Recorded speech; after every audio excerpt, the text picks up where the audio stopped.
Day 16, Gratitude. When's the last time you looked around, really looked, and saw how much you already have to thank God for?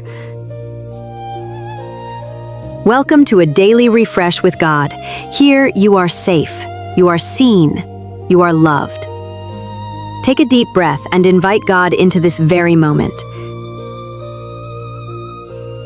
Ask Him to quiet the noise around you and within you so you can hear His voice and rest in His presence.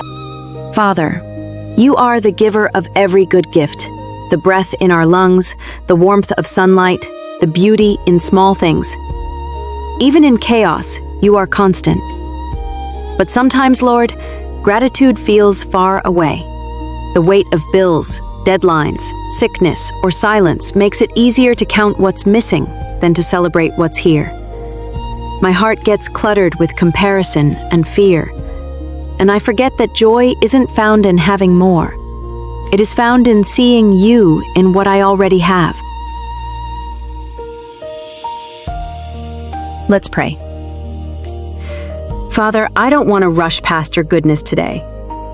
Thank You for breath that fills my lungs, for the warmth of sunlight, for laughter, for ordinary moments that carry extraordinary grace. Forgive me for the times I've let worry steal my wonder.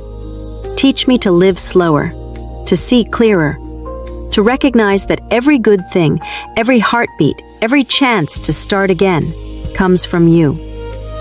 Let gratitude become my rhythm, not a reaction, but a lifestyle of worship.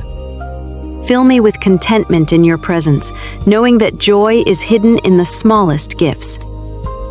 Amen. Give thanks in all circumstances. 1 Thessalonians 5:18. Gratitude doesn't change your situation.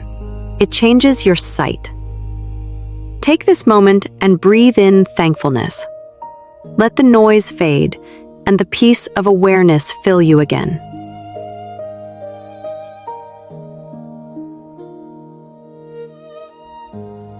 Let your heart shifted toward gratitude. What small blessing can you thank God for right now? Share it below. Gratitude multiplies when spoken.